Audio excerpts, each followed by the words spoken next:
Bonjour à tous, aujourd'hui on se retrouve pour le 5e épisode de notre série sur les semis de printemps. Dans cet épisode, nous allons voir 10 astuces pour réussir ces semis. Cette vidéo va vraiment concerner la réussite des semis, c'est-à-dire le fait de faire germer les graines et d'avoir de jeunes pousses. Et je ferai ensuite une autre vidéo qui concernera le fait d'amener les semis à l'âge adulte ou tout au moins au premier repiquage.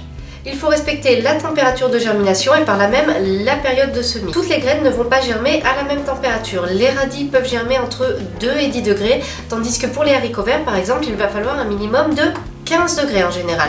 Donc vous voyez bien que si on essaie de planter des haricots verts en même temps que des radis au mois de mars quand il fait encore froid, bien évidemment il ne va rien se passer et le semis sera raté. Et par rapport aux températures de germination, pensez bien aux températures nocturnes.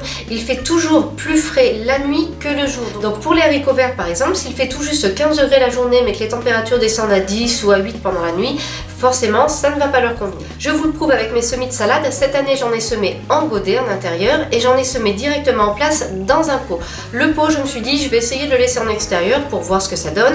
Il fait soleil, ça va peut-être fonctionner quand même. Eh bien non, ça n'a pas germé du tout.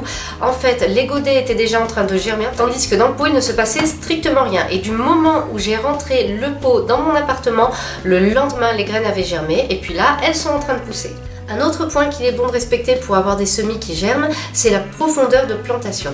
Certaines graines vont être simplement posées sur le substrat avec un petit peu de substrat par-dessus, une couche très fine, tandis que d'autres graines vont être plantées à 1, 2, voire 3 cm de profondeur. Alors, en général, les graines les plus grosses sont plantées plus en profondeur et les graines les plus fines vont être plantées en surface avec seulement une fine couche de substrat. Pour les graines à semer en profondeur, en général, on fait un sillon, notamment pour tout ce qui est potager, les radis, les carottes, enfin voilà, tout ce qui va se planter en ligne et qu'on va venir récolter après. Ensuite, pour les plantes fleuries, pour les annuelles, pour toutes les autres plantes, quand c'est en profondeur, en général, on sème en poquet. L'astuce suivante est bien connue des jardiniers, mais pas forcément des débutants. Les graines les plus grosses, eh bien, elles gagneront à tremper pendant 12 à 24 heures dans l'eau avant le semis. Par exemple, c'est le cas pour les graines de capucine, mais c'est aussi le cas pour certaines graines petites, mais dont le semis est plus aléatoire. Je pense par exemple au persil qu'il vaut mieux laisser tremper 12 à 24 heures dans l'eau avant le semis. Dans le cas des graines qui sont assez grosses, le trempage permet de ramollir en fait la coque, la peau de la graine, et donc ça facilite grandement la germination. Ensuite, quelque chose qui me paraît évident mais qui ne l'est pas forcément tant que ça quand on débute, en tout cas quand on n'a pas l'habitude de faire des semis, choisissez bien votre contenant. En fait, je pense notamment aux légumes racines, le radis, la carotte. Tous ces légumes-là, en fait, sont des légumes racines, c'est la racine qu'on va manger et ceux-là, il faut les planter en place directement. Ce ne sont pas des légumes qui supportent bien d'être rempotés, il faut qu'ils poussent là où ils vont arriver à maturité.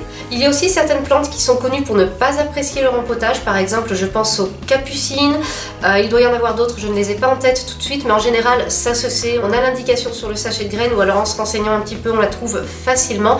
Et dans ce cas-là, moi, ce que j'essaye de faire, c'est de semer un petit peu plus tard quand il fait meilleur, mais directement en place, puisque quand un plant est traumatisé, s'il n'aime pas être transplanté, des fois il ne repart pas bien, voire pas du tout. Une fois que votre semis est fait, il y a quelque chose à faire impérativement, c'est de maintenir le substrat humide, que ce soit en place, dans un pot, dehors, à l'intérieur, dans un godet, sur une pastille déshydratée, il faut maintenir le substrat humide, toujours. Voilà. Sinon ça fait péricliter la germination, ça ne se passe pas bien, on n'a pas les résultats escomptés, on est bien déçu. Donc il faut s'assurer que le substrat soit toujours humide, donc il faut regarder tous les jours, surtout si vous placez vos semis au soleil, ça peut se dessécher très vite. Alors attention, comme toujours, quand je dis humide, je ne dis pas détrempé, hein. Il ne s'agit pas que ça baigne dans l'eau non plus, mais il faut simplement qu'il y ait une certaine humidité au niveau du substrat. J'en profite pour vous dire d'ailleurs, méfiez-vous des godets en tourbe qui se dessèchent très vite et qui ont tendance à attirer l'eau du substrat en fait, et donc l'eau qui est dans le substrat part dans le godet en tourbe, donc ça peut se dessécher beaucoup plus vite, il faut surveiller de près.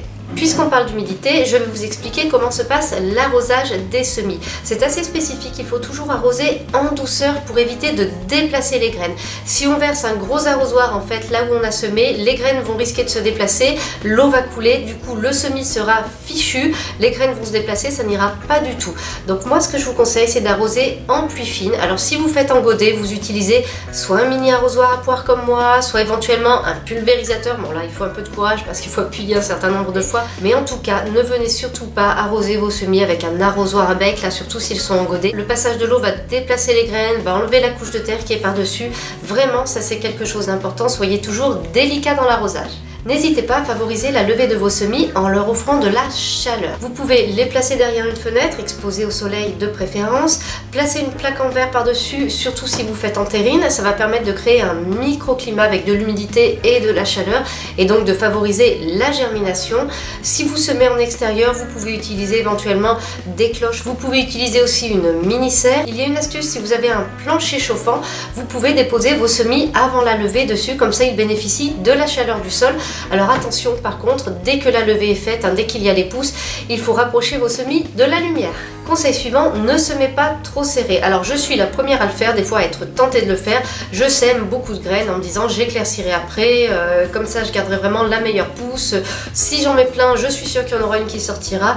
Le problème c'est que quand on met trop de graines au même endroit, en fait après on est embêté pour éclaircir, il y a énormément de pousses à arracher et là c'est vraiment enquiquinant. Que ce soit dans un sillon pour des radis ou des carottes, que ce soit en pot si on a planté plusieurs graines fleuries, que ce soit en godet aussi quand ce sont des toutes petites graines, j'en mets toujours plusieurs, et bien il vaut mieux ne pas en mettre trop non plus parce qu'après on a un vrai travail d'éclaircissage qui se complique.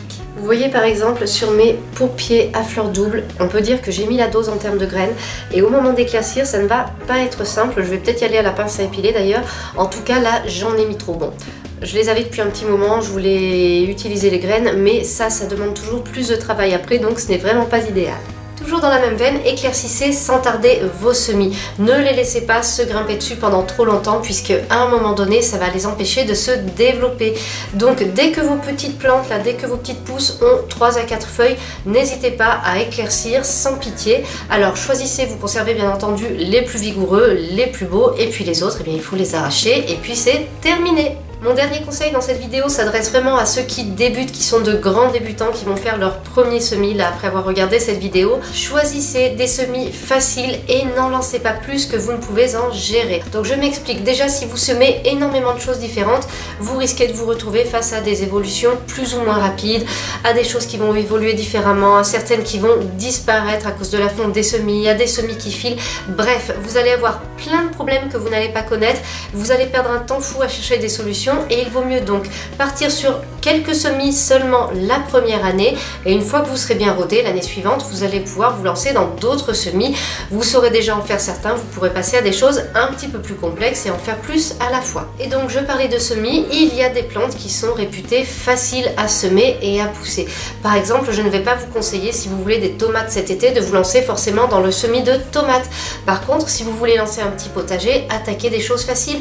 Le radis, la carotte, les légumes racines déjà c'est assez facile par exemple pour débuter, surtout en pot, là je parle surtout de semis pour de la culture en pot. Évitez le persil par exemple qui peut mettre jusqu'à 30 jours à germer et dans ce cas là il faut 30 jours à maintenir le substrat humide, à surveiller, ça peut être assez inquiétant quand on n'a pas l'habitude.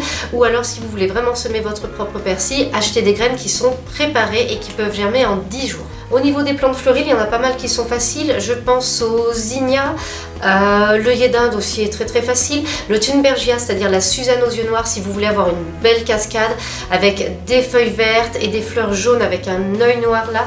Dans ce cas-là, vous pouvez semer ça et normalement, si la saison est belle, vous aurez une belle cascade et le semis est très facile. J'ai remarqué sur certaines marques de graines, ils marquent parfois semi-facile.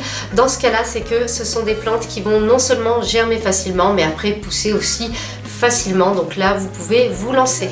Ah si, j'ai quand même un tout dernier conseil, donc en fait la vidéo ce serait plutôt 11 conseils pour réussir ses semis. Bref, je ne vais pas trop m'étendre parce que je pense que je vais faire carrément une vidéo sur le sujet, mais quand même je voulais vous le mentionner, ne laissez pas vos semis filer. Les semis filent quand il manque de lumière, en général quand ils sont en intérieur, donc on a une tige qui pousse avec ses deux petites feuilles au bout et en fait elle ne fait jamais rien d'autre. Donc ça, si votre semis commence à faire ça, c'est qu'il est temps de le sortir et s'il fait trop froid pour le sortir, soit vous pouvez le mettre sous abri ou sous abri chauffé, soit vous avez semé trop tôt et dans ce cas-là, il faudra probablement vous y reprendre un peu plus tard. On arrive au bout de cette vidéo, alors j'ai encore prévu d'autres épisodes dans cette série sur les semis de printemps, mais je voulais vous poser une question quand même à vous tous qui êtes là toutes les semaines pour cette série. Est-ce que vous voulez que je vous fasse une vidéo sur comment faire les semis?